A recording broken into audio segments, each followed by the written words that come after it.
So welcome everybody to this edition of Momentum Talks. I'm really excited today to have a specialist on board who's going to talk to us about some of her insights, findings and even experiences, first-hand experiences that she's had.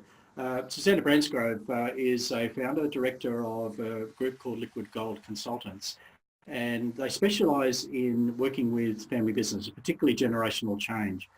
Within family business. So, and I know that there is a lot of people who are potentially viewing and listening to this that many of the things that we're about to talk about with Susanne you'll relate to. So listen in, grab a pen and paper, and certainly I'm sure some of the things that Susanne will talk about will be of interest to you. So Susanne, welcome.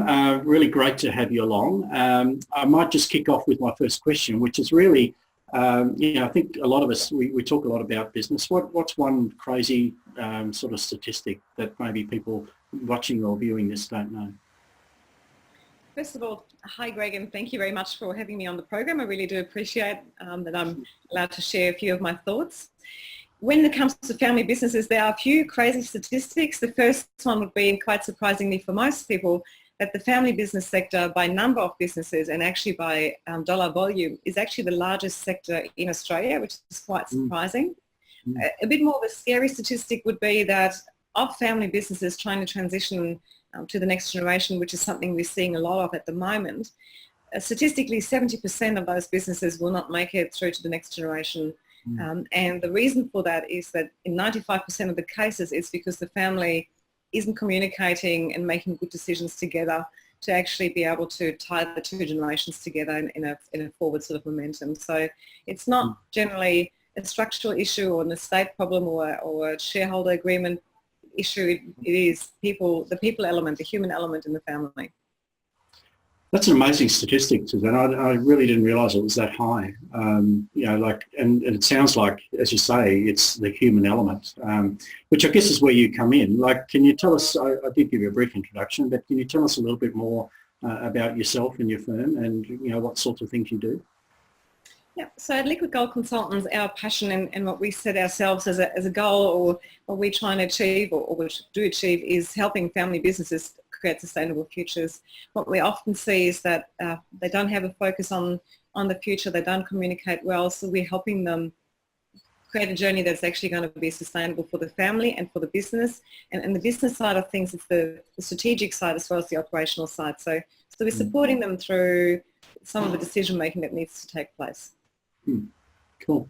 And, what are potentially some of the 2 or 3 major problems? Are there sort of things that sort of keep cropping up for you when you're working with family business?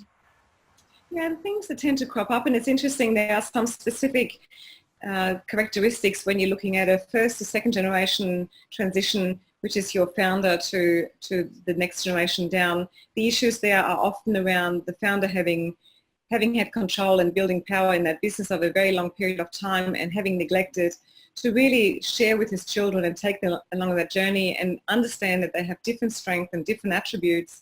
And if you want them to step up, you need to actually understand what they can bring to the table and how you can support them in education and growth and take them on that journey with you.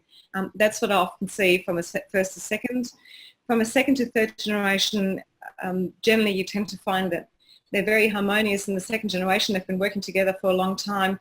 They don't really have leadership in the business and they're struggling to make decisions as a collective for the family and for the business, and they're often found just continuing doing the same thing without really understanding how to manage the complexity of cousins underneath in the generation and a business that needs strategic input and one leader. And that's generally what I tend to see.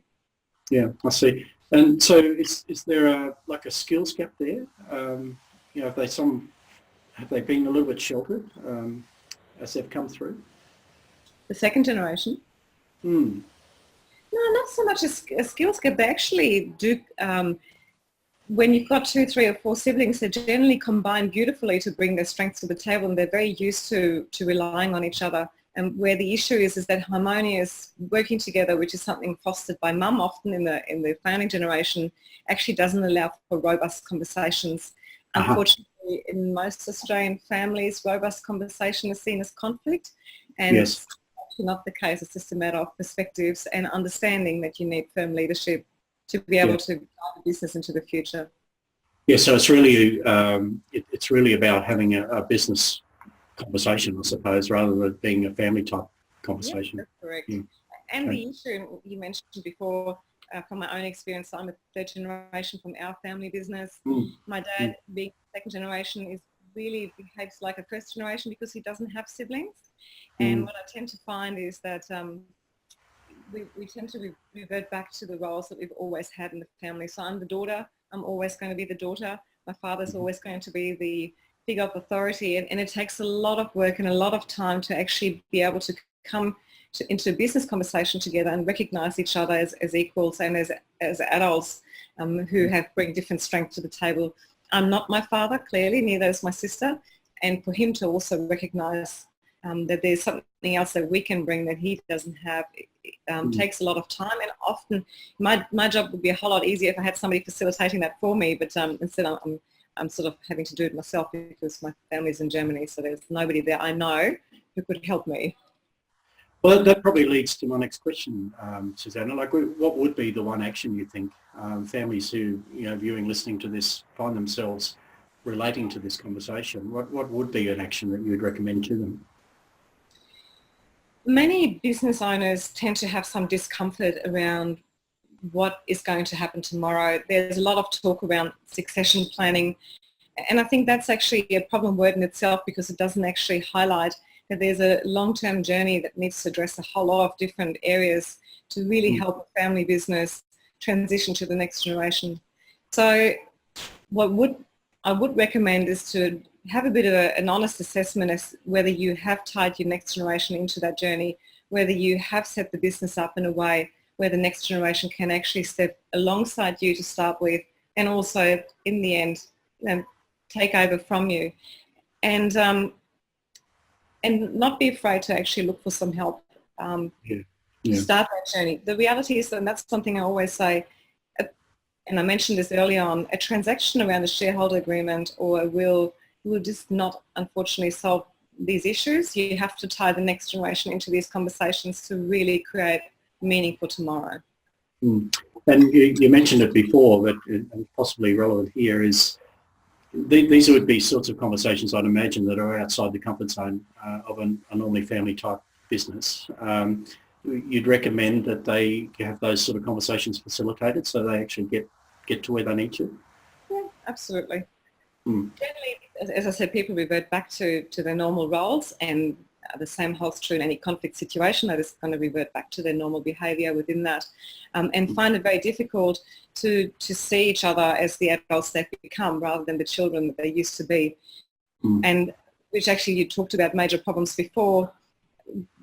Some of the big problems for families and businesses is that they make assumptions about each other and their behaviour and their perspective, and they actually also have some unspoken expectations as to what they might get out of the business or what the next generation might do. So without actually bringing that to the table and being honest and sharing and actually articulating that, it's bound to cause some issues.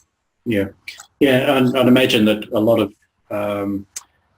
just family type meetings on their own would struggle to get to that level. They tend to skirt, because like you said before, Australians particularly don't like confrontation. So I can much more direct. So in a caring and calm and kind way.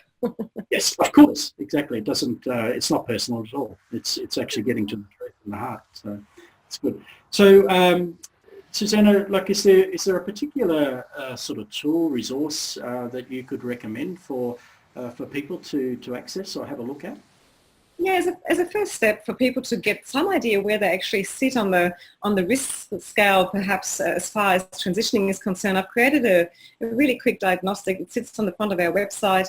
It's about 18 questions or so. It takes 5 minutes, and it looks at how the family currently interacts and where some of the complexities might be, and also looks at what's actually happening on the business side, and it provides some feedback on where the risks might be, whether you're doing okay, whether you might have to think about perhaps taking some steps to guide your family forward to actually address some of those issues. So it doesn't take long at all, and I do highly recommend to take that to just have a look at the diagnostic as a bit of a checkup for yourself and a starting point for conversation.